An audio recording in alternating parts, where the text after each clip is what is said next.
চট্টগ্রাম বিভাগের সব খবর নিয়ে সংবাদ চট্টগ্রামে স্বাগত জানাচ্ছি আমি লাইলা নাজনীন।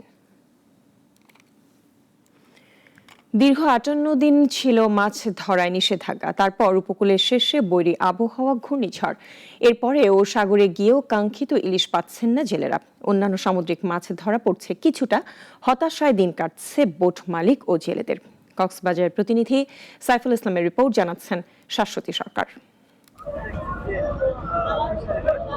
বুক ভরা স্বপ্ন নিয়ে সাগরে নেমেছিলেন উপকূলের জেলেরা।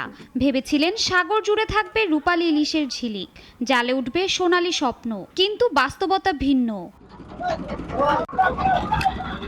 প্রথম ধাক্কা আসে বৈরী আবহাওয়ায়। অনেক জেলেকে মাঝপথে ফিরে আসতে হয় উপকূলে। আবহাওয়া স্বাভাবিক হতেই সাগরে ফেরে জেলেরা, তবে মিলছে না কাঙ্ক্ষিত ইলিশ। 1000 ট্রলার গিয়ে ইলিশ মাছ পাচ্ছে, দুটো একটা ট্রলারে ইলিশ মাছ পাচ্ছে, তাও 100, 200, 500, 1000। তাহলে অসংখ্য ট্রলার, যে ইলিশ এখন আগের তুলনায় অনেক কম, আমরা ইলিশ মাছ পাচ্ছি না। হয়তো প্রতিদিন মিলিয়ে আপনার 10 মন 15 মন মাছ হচ্ছে না, যেখানে আমাদের মাছের চাহিদা হচ্ছে ডেলি 2 থেকে 3 টন। কোম্পানিতে পারে না, কোম্পানিতে লস, সুবিধা করতে পারছে না। ইলিশ মাছ যখন নাই আসে জালের মধ্যে। খরচের ভারে জেলেরা যেমন হতাশ, তেমনি বোট মালিকেরাও দিশেহারা। কয়েক হাজার ট্রলারের মধ্যে হাতে গোনা 2-1টিতেই মিলছে ইলিশ। 65 দিন বন্ধর পরে আমরা যেটা আশা আকাঙ্ক্ষা করছিলাম সেটা আসলে হয় নাই। যেহেতু 65 দিন বন্ধর কারার সাথে সাথে আবার পুরো 3 মাস পরেও আমরা যে আশা আকাঙ্ক্ষা ছিল এটা আমরা আমাদের ব্যর্থ, এটা আমরা পাই নাই। 1000 ট্রলারের মধ্যে হয়তো 1-2টা ট্রলার মোটামুটি কয়েকটা কিছু ইলিশ পেলেও শতকরা 80% ফিশিং বোট কোনো মাছের দেখা পায়নি এই পর্যন্ত, পর্যাপ্ত মাছের দেখা পায়নি। গত বছরের তুলনায় এবার ইলিশ অনেক কম। নিষেধাজ্ঞার সময়সূচি পরিবর্তনই এর কারণ বলে মনে করছেন সংশ্লিষ্টরা। ইলিশ না পাওয়ার কারণ ইলিশ আসলে এবার বন্ধের সিজনটা এলোমেলো হয়ে গেছে। এলোমেলো হয়ে যাওয়ার কারণে সাগরে ইলিশটা কমে গেছে। জেলেদের প্রত্যাশা, সামনে আবহাওয়া অনুকূলে থাকলে হয়তো ফের ভরে উঠবে ট্রলারের জাল। শাশ্বতী সরকার, নাগরিক। টানা বৃষ্টি আর সরবরাহ সংকটে চট্টগ্রামের কাঁচা বাজারে লাগাম ছাড়া দ্রব্যমূল্য। সবজি, মাছ, ফার্মের মুরগির দাম বেড়েছে, ক্রেতারা হতাশ। বাজার নিয়ন্ত্রণে প্রশাসনের তদারকির দাবি। তহিদুর রহমানের রিপোর্ট, জানাচ্ছেন সানি আহমেদ। চট্টগ্রামে টানা বৃষ্টির কারণে কিছুটা প্রভাব পড়েছে সবজির বাজারে। কর্ণফুলী বাজারে সবজির দাম বেড়েছে কেজিতে 10 থেকে 20 টাকা।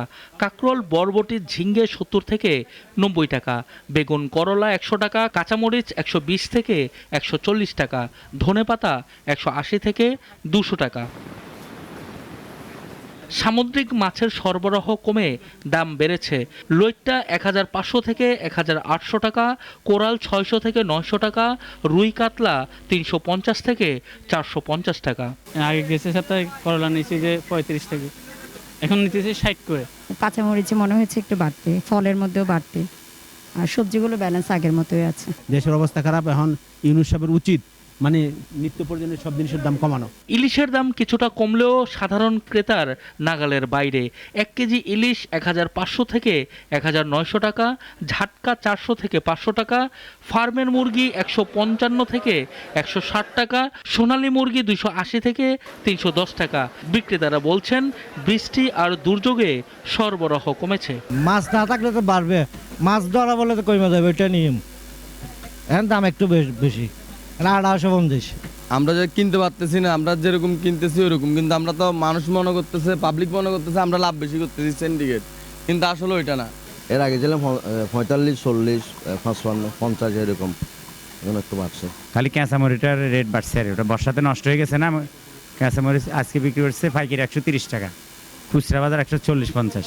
চট্টগ্রামের বাজারে দ্রব্যমূল্যের ঊর্ধ্বগতি ক্রেতাদের নাবিশ্বাস। সংশ্লিষ্টরা বলছেন প্রশাসনের কঠোর তদারকি ছাড়া বাজার নিয়ন্ত্রণ কঠিন।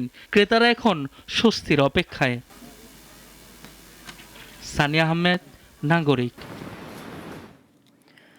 গাজীপুরে সাংবাদিক আসাদুজ্জামান তুহিনকে নৃশংসভাবে হত্যার প্রতিবাদে ও হত্যাকারীদের দ্রুত বিচারের দাবিতে খাগড়াছড়িতে বিক্ষোভ মিছিল ও প্রতিবাদ সমাবেশ হয়েছে। সকালে খাগড়াছড়ি প্রেস ক্লাব প্রাঙ্গণ থেকে সাংবাদিকদের উদ্যোগে বিক্ষোভ মিছিল বের হয়। শহরের বিভিন্ন সড়ক প্রদক্ষিণ করে প্রেস ক্লাবের সামনে গিয়ে সমাবেশ হয়।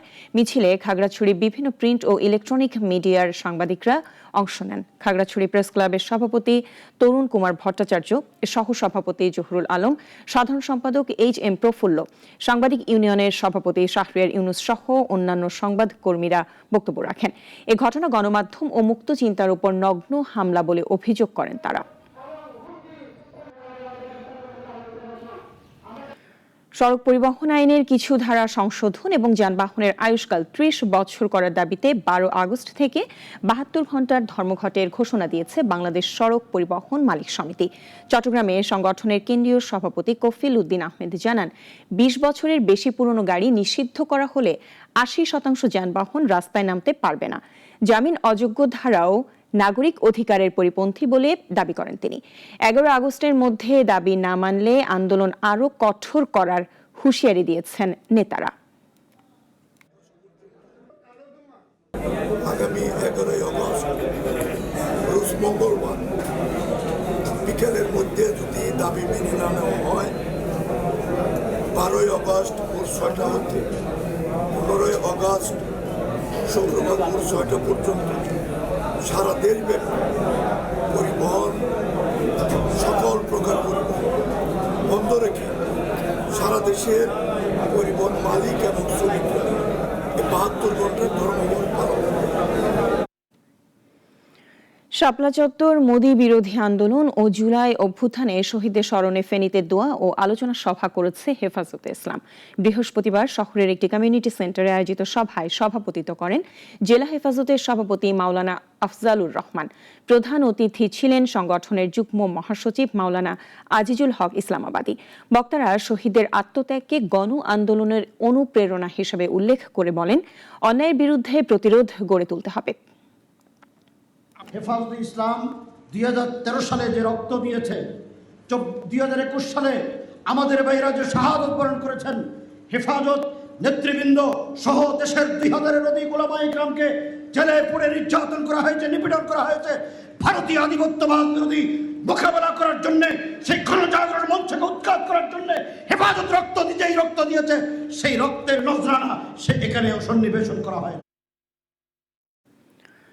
পুলিশ কনস্টেবল নিয়োগকে ঘিরে সাধারণ মানুষকে প্রতারিত করছে একটি চক্র, এমন সতর্কবার্তা দিলেন ব্রাহ্মণবাড়িয়ার পুলিশ সুপার এহতাশামুল হক। বৃহস্পতিবার এক সংবাদ সম্মেলনে তিনি বলেন, নিয়োগ মৌসুমে প্রতারকরা পুলিশের সঙ্গে থাকা পুরনো ছবি দেখিয়ে প্রার্থীদের টাকা দিয়ে চাকরি পাইয়ে দেবে বলে প্রতারণা করে। তিনি স্পষ্ট জানান, পুলিশের নিয়োগ প্রক্রিয়া সম্পূর্ণ স্বচ্ছ এবং এতে কোনো অর্থের লেনদেনের সুযোগ নেই। আগামী 10 থেকে 12 আগস্ট পর্যন্ত ব্রাহ্মণবাড়িয়ায় কনস্টেবল নিয়োগ পরীক্ষা অনুষ্ঠিত হবে।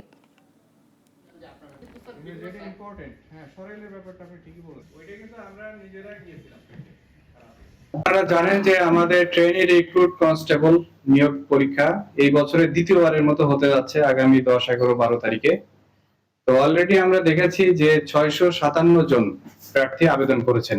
এই ট্রেনি রিক্রুট পরীক্ষায় আমরা যে প্রবলেমটা ফেস করি, যে লোকাল বিভিন্ন দালাল চক্র, প্রতারক চক্র, এরা খুব সক্রিয় হয়। টাকা পয়সার লেনদেনের মাধ্যমে এগুলো করা সম্ভব। কিন্তু আমরা যদি নিয়োগ প্রক্রিয়াটা খেয়াল করি, তাহলে আপনারা দেখবেন যে আসলে টাকা পয়সার লেনদেন কোনোভাবেই সম্ভব না। রাঙামাটি জুরাছড়ি সীমান্তবর্তী বগাখালী বাজার এলাকা থেকে এক ভারতীয় নাগরিককে আটক করেছে বিজিবি। আটক ব্যক্তি মনচন্দ্র চাকমা ভারতের মিজোরাম রাজ্যের বাসিন্দা। বৃহস্পতিবার সকালে বিশেষ অভিযানে তাকে আটক করা হয় বলে জানায় কাপ্তাই ব্যাটালিয়নের অধিনায়ক লেফটেন্যান্ট কর্নেল কাউসার মেহেদি। বলেন, আটক ব্যক্তি চোরাচালান ব্যবসার সঙ্গে জড়িত বলে প্রাথমিক জিজ্ঞাসাবাদে জানা গেছে। তার বিরুদ্ধে আইনানুগ ব্যবস্থা গ্রহণ প্রক্রিয়াধীন।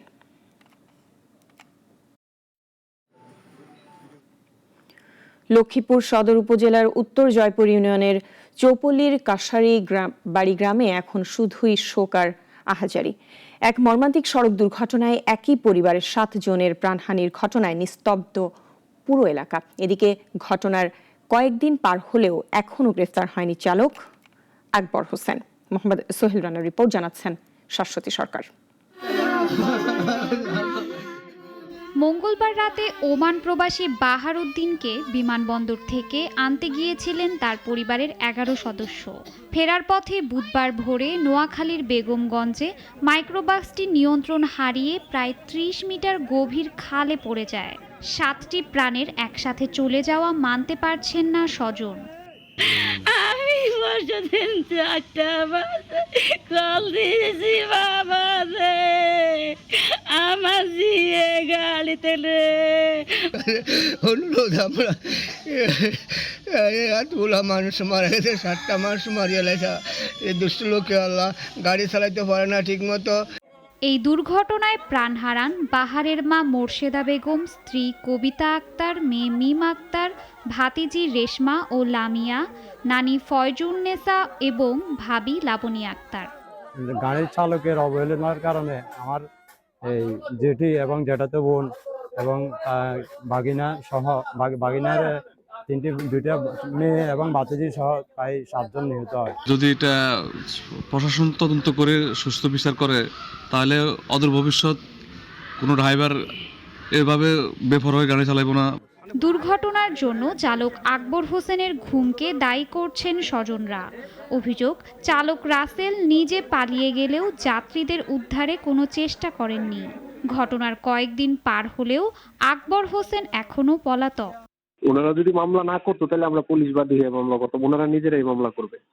না, ড্রাইভার তো ঘটনার পরে পলাতক হয়ে গেছে। আমরা খোঁজ খবর নিচ্ছি, চেষ্টা করতেছি। ড্রাইভার পলাতক হয়ে গেছে ঘটনার পরপরই। নিহতদের পরিবার জানিয়েছে চালকের বিরুদ্ধে মামলা করা হবে। তবে এখনও আকবর হোসেনকে গ্রেপ্তার না করায় ক্ষোভ বাড়ছে স্থানীয়দের মাঝে। কাশারিবাড়ির কবরস্থানের শোকের ছায়া এখনও কাটেনি। মর্মান্তিক এই দুর্ঘটনার জন্য দায়ীদের বিচারের অপেক্ষায় পুরো গ্রাম। শাশ্বতী সরকার, নাগরিক। কাপ্তাই হ্রদের পানির চাপ বাড়তে থাকায় 4র্থ দফায় খুলে দেওয়া হলো জলকপাট। বৃহস্পতিবার সন্ধ্যায় 3 ফুট থেকে বাড়িয়ে 3.5 ফুট পর্যন্ত জলকপাট খোলার সিদ্ধান্ত নেয় কর্তৃপক্ষ। এতে করে প্রতি সেকেন্ডে 1 লাখ কিউসেক পানি কর্ণফুলী নদী হয়ে বঙ্গোপসাগরে প্রবাহিত হচ্ছে। এছাড়া বিদ্যুৎ উৎপাদন কেন্দ্রের 5টি ইউনিট দিয়ে বিদ্যুৎ উৎপাদনের ফলে আরও 32,000 কিউসেক নিষ্কাশন হচ্ছে। স্রোতের তীব্রতায় বন্ধ করে দেওয়া হয়েছে চন্দ্রঘোনা ফেরি চলাচল। ফলে রাঙামাটির সঙ্গে বান্দরবনের সরাসরি সড়ক যোগাযোগ বিচ্ছিন্ন। তবে বিকল্প পথ হিসেবে চট্টগ্রামের রাঙ্গুনিয়ার গোজাউল এলাকা দিয়ে মানুষ যাতায়াত করছে। চট্টগ্রামে আধুনিক সুযোগ সুবিধা সম্পন্ন নতুন হোটেল দি লাইট পার্ক এর আনুষ্ঠানিক উদ্বোধন হয়েছে। রুম ভাড়া 2,500 থেকে 6,000 টাকার মধ্যে নির্ধারণ করা হয়েছে। এছাড়া উদ্বোধনী অফার হিসেবে 1 মাস ব্যাপী থাকছে 20% ছাড়। উদ্বোধনী আয়োজনে উপস্থিত ছিলেন চট্টগ্রাম প্রেস ক্লাবের সদস্য সচিব জাহিদুল করিম কোচি, বিএনপি নেতা ইঞ্জিনিয়ার বেলায়েত হোসেন, সভাপতি ইঞ্জিনিয়ার সেলিম জামজানে আলম এবং বীর মুক্তিযোদ্ধা তপন দত্ত সহ বিশিষ্টজনেরা। উদ্যোক্তারা জানিয়েছেন, পর্যটকদের আরামদায়ক অভিজ্ঞতা দিতেই হোটেলটি সাজানো হয়েছে।